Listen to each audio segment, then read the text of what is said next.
मंगल भवन मंगलहारी द्रवं सुदशरथ अजिर बिहारी। राम राम रट विकल भुआलु जनु बिनु पंख विहंग बिहालु। हृदय मनाव घोर जनि होई राम ही जाय कहे जन कोई। उदौ करम जनि रवि रघुकुल गुर अवध बिलोक सूल होई। भूप प्रीति कई कई कठिनाई उभय अवधि विधि रची बनाई। बिलपत नृपहि भयउ भिनुसारा बिना बेनु शंख धुनि द्वारा। पढ़ई भाट गुण गावहि गायक सुनत नृपहि जनु लागहि सायक। मंगल सकल सुहाहिन कैसे सहगामिनी विभूषण जैसे। तेहि निसि नींद परी नहीं काहू राम दरस लालसा बुझाहू। मंगल भवन अमंगलहारी द्रवं सुदशरथ अजिर बिहारी। द्वार भीर सेवक सचिव कहहि उदित रवि देखी। जागे जमुनावधपति कारण कवनु विशेषी। मंगल भवन अमंगलहारी द्रवं सुदशरथ अजिर बिहारी। पछिले पहर भूनित जागा आजु हमरि पड़ अचरज लागा। जाम सुमंत्र जगावहु जाई कीजिए काजु रजाय सुपाई। कई सुमंत्र तब राहुर माही देखि भयावन जात तेराही। धाई खाई जनु जाई नहेरा मानव विपति विषाद विसेरा।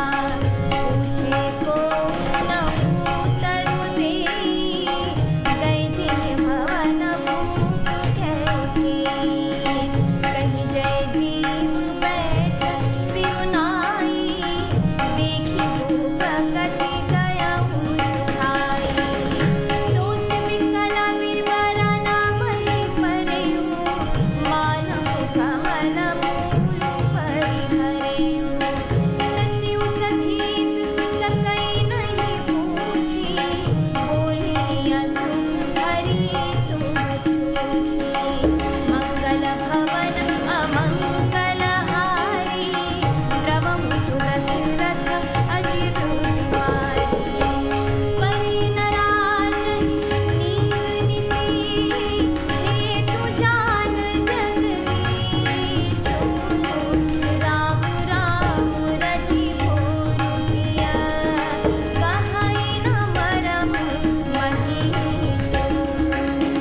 मंगल भवन अमंगलहारी द्रवं सुदशरथ अजिर बिहारी। अर्थात राजा राम राम रट रहे हैं और ऐसे व्याकुल हैं जैसे कोई पक्षी पंख के बिना बेहाल हो। वे अपने हृदय में मनाते हैं कि सवेरा ही ना हो और कोई जाकर श्री रामचंद्र जी से यह बात न कहे, हे रघुकुल के गुरु, बड़ेरे मूल पुरुष सूर्य भगवान, आप अपना उदय न करें। अयोध्या को बेहाल देखकर आपके हृदय में बड़ी पीड़ा होगी। राजा की प्रीति और कैकेयी की निष्ठुरता दोनों को ब्रह्मा ने सीमा तक रच कर बनाया है। अर्थात राजा प्रेम की सीमा है और कैकेयी निष्ठुरता की। विलाप करते करते ही राजा को सवेरा हो गया। राजद्वार पर वीणा, बांसुरी और शंख की ध्वनि होने लगी। भाट लोग विरुदावली पढ़ रहे हैं और गवैये गुणों का गान कर रहे हैं। सुनने पर राजा को वे बाण जैसे लगते हैं। राजा को ये सब मंगल साज कैसे नहीं सुहा रहे हैं, जैसे पति के साथ सती होने वाली स्त्री को आभूषण। श्री रामचंद्र जी के दर्शन की लालसा और उत्साह के कारण उस रात्रि में किसी को भी नींद नहीं आई। राजद्वार पर मंत्रियों और सेवकों की भीड़ लगी है। वे सब सूर्य को उदय हुआ देखकर कहते हैं कि ऐसा कौन सा विशेष कारण है कि अवधपति दशरथ जी अभी तक नहीं जागे। राजा नित्य ही रात के पिछले पहर जाग जाया करते हैं, किंतु आज हमें बड़ा आश्चर्य हो रहा है। हे सुमंत्र, जाओ, जाकर राजा को जगाओ, उनकी आज्ञा पाकर हम सब काम करें। तब सुमंत्र रावले राजमहल में गए, पर महल को भयानक देखकर वे जाते हुए डर रहे हैं। ऐसा लगता है मानो दौड़कर काट खाएगा। उसकी ओर देखा भी नहीं जाता, मानो विपत्ति और विषाद ने वहां डेरा डाल रखा हो। पूछने पर भी कोई जवाब नहीं देता। वे उस महल में गए जहां राजा और कैकई थे। जय जीव कहकर सिर नवाकर वंदना करके बैठे और राजा की दशा देखकर तो वे सूख ही गए। देखा कि राजा सोचते व्याकुल हैं और चेहरे का रंग उड़ गया है। जमीन पर ऐसे पड़े हैं मानो कमल जड़ छोड़कर यानी जड़ से उखड़कर मुरझाया पड़ा हो। मंत्री मारे डर के कुछ पूछ ही नहीं सकते। तब अशुभ से भरी हुई और शुभ से विहीन कैकई बोली, राजा को रात भर नींद नहीं आई।